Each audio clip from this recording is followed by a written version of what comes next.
Can I tell you something? It's a little story. Let me know if this feels familiar.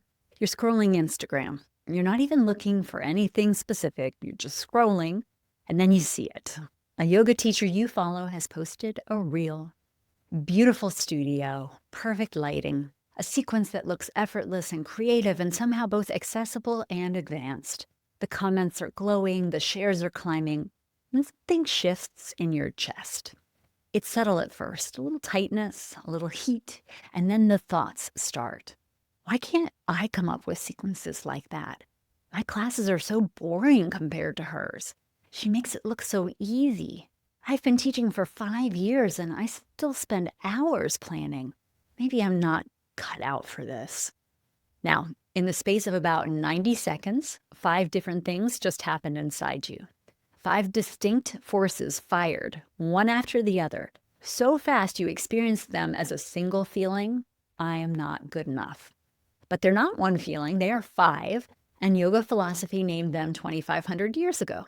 They're called the kleshas, or kleshas, the 5 obstacles to clear seeing. And I think they might be the most useful framework in the entire Yoga Sutras for modern life, and the most undertaught because they're about our shadow sides. And yoga culture often spiritually bypasses them, leaning toward love and light and good vibes only. Today, we're unpacking all 5 kleshas, exploring how they operate in your teaching life, and giving you a practice you can use immediately for yourself and in your classroom.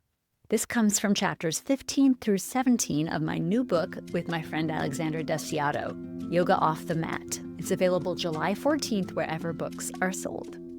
I'm Sage Rountree, and this is Yoga Teacher Confidential, Secrets of Becoming a Great Yoga Teacher. The kleshas are described in Book 2 of the Yoga Sutras. Patanjali names 5 of them, and they're not random, they have a structure. Think of them as a tree. There's a root and 4 branches that grow from it. Every klesha traces back to the root. And once you see the root, then you'll see everything differently. Let's start there with seeing. The first klesha is avidya, wrong seeing. Avidya is the root of the tree. It's the trunk. Every other klesha grows from it. Avidya is usually translated as ignorance, but I prefer wrong seeing because it's more precise. That A in avidya is a negative prefix like un or non, and vidya is a cognate for vision, wrong seeing, non-seeing. Avidya isn't stupidity, and it isn't a lack of information, it's misperception. You're seeing something, but you're seeing it wrong. You're confusing the impermanent for the permanent, or mistaking someone else's highlight reel for the whole picture. Back to that Instagram scroll. Avidya is what made you look at a 90-second reel or a 45-second reel or a 10-second clip and conclude that this teacher has it all figured out. You saw a curated slice and you treated it as the full story. The second klesha is Asmita, ego, I-ness. Asmita is the I that attaches itself to everything. It's the force that takes a neutral event and makes it about you. Another teacher has a beautiful class. That's an observation. Asmita turns it into, I am not as good as her. My classes aren't enough. What does this say about me? For yoga teachers, Asmita is the voice that cannot separate the craft from the craftsperson. It's what makes you feel, with wrong seeing, like your students are judging you. And it makes everything harder because every piece of feedback, good or bad, lands on your identity and your ego instead of on your skill in serving your students. Klesha 3 is raga, craving or attachment. Raga is the pull toward what you want. It's the craving for the pleasant. In the modern teaching life, raga often looks like wanting the full class, wanting the 5-star review, wanting the confidence to arrive now, wanting the planning to feel easy already. Raga is also the force behind this shiny object syndrome that so many of us yoga teachers experience. Taking a new training, taking a new methodology, taking a new Instagram strategy. The craving for the thing that will finally make it all click for us. Klesha 4 is Dvesha, aversion. Dvesha is Raga's mirror. If Raga is the pull toward what you want, Dvesha is the push away from what you don't want. For yoga teachers, Dvesha is the avoidance of discomfort.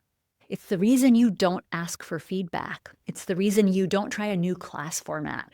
And it's the reason you keep teaching the same sun salutations instead of risking something unfamiliar that might actually serve your students better.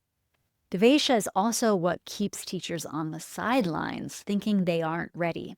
The aversion isn't to teaching, it's to the vulnerability of teaching.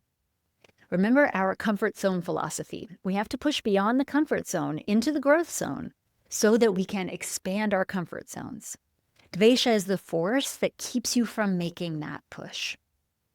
And Klesha 5 is Abhinivesha, fear of the unknown or clinging to the familiar.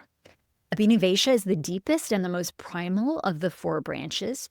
It is usually translated as fear of death, but I think it's more accurately understood as fear of the unknown, clinging to what's familiar, even when what's familiar isn't actually serving you.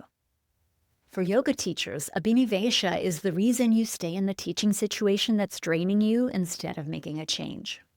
It's the reason you keep pricing your workshops too low. The reason you haven't published your website advertising your availability for private lessons.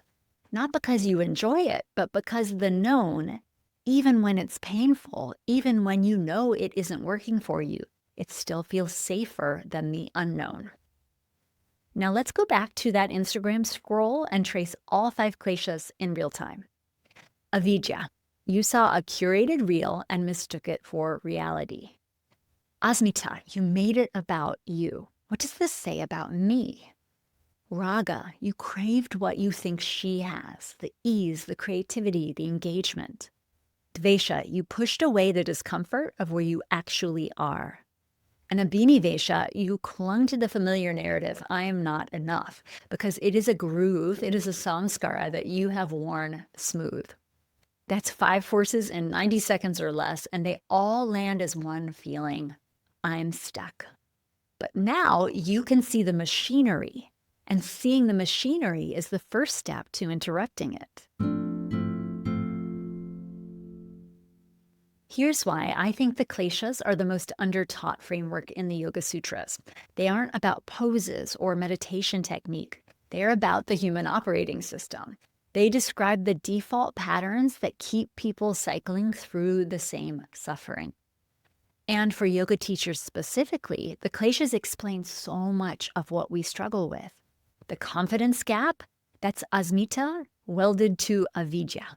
You're over-identifying with your ego, with your teaching, and you're seeing the situation wrong. The imposter syndrome, Avidya, misperceiving your own competence, your own ability, plus Dvesha, avoiding the situations that would prove you wrong. The burnout cycle for yoga teachers, Raga, craving the full schedule, the approval, meeting Abhinivesha, fear of what happens if you slow down. The creative stagnation, Abhinivesha, clinging to the familiar, plus Dvesha, avoiding the discomfort of trying something new. But here's what really matters. The kleshas aren't moral failings or character defects. They are universal human tendencies. The goal isn't to eliminate them. It is to see them and to name them. If you listen to episode 86 on the 2 arrows, this is where it all connects. The kleshas are what load the second arrow. The kleshas string the bow and pull it back. Avidya loads the misperception. Asmita makes it personal. Raga and Dvesha create the emotional charge, and Abhinivesha keeps you holding on. Here's a practice from the book, Yoga Off the Mat. When you notice a strong emotional reaction, any reaction, pleasant or unpleasant, pause, take a breath, and ask, which klesha is this? You don't need to judge it or fix it, but try to identify it. You don't even need the Sanskrit at first. Use the English. Am I seeing this wrong? That's Avidya. Am I making this about me? That's Asmita. Am I craving something? Do I want something that isn't here to be here now? That's Raga. Am I avoiding something? Do I want something that I perceive to be here to go away? That's Dvesha. And am I clinging to what's familiar? Am I staying only in my comfort zone? Abhinivesha. 5 questions, like a diagnostic checklist. You run through them, and I bet 1 or 2 of them will light up immediately. For you, the teacher, here's how you could bring this into your classroom. The kleshas are a little bit more abstract than the 2 arrows that we talked about or the gunas, so I would recommend building up to them. But you can teach the kleshas without ever naming them. Here are some Q-level entry points. For Avidya, you could say, what are you actually feeling right now versus what you're telling yourself you're feeling? For Asmita, can you let this pose be about the experience of the pose, not about you? Can you release the need to do it right and instead look to do it honestly? For Raga, notice if you're reaching for something in this pose, a deeper stretch, a straighter line. What happens if you stop reaching and just arrive? For Dvesha, notice if you're pulling away from this, not because it's unsafe, because it's uncomfortable. Can you stay for 1 more breath? For Abhinivesha, we're going to try something different today. Notice what comes up when the sequence isn't what you expected. For a workshop or for a multi-week series, the kleshas are gold. You could go for 5 weeks doing 1 klesha per week with physical practices that illuminate each one. If building workshops and series like this is the kind of work that calls to you, that's the heart of what we do in the Mastering the Art of Yoga Sequencing Mentorship membership. Sometimes you'll hear me call it 3 M's. Visit sagerountree.com/mentorship to learn more. Here's your takeaway. You're not stuck because something is wrong with you. You're stuck because 5 universal human forces are doing what they always do: misperceiving, over-identifying, craving, avoiding, and clinging. That's the human condition. It's not a character flaw unique to you. And the Yoga Sutras mapped it out for us 2,500 years ago. The practice itself is simple, even though it's not easy. When you feel stuck, run the checklist. Which klesha is loudest? If you could name it, that is the beginning of a journey toward moksha, liberation, and freedom. And remember, the kleshas aren't just something that you conquer once. They're going to come up and be seen by you over and over, but each time with increasing clarity. The grooves don't disappear, but they lose their grip when you can say, that's Asmita. I see you, ego. We go much deeper on this in Yoga Off the Mat, where Alexandra and I unpack each klesha fully. We connect them to samskara and habit patterns, and we offer you practices you could start as soon as you read the book. It will be in your hands on July 14th if you pre-order now at the links in the show notes.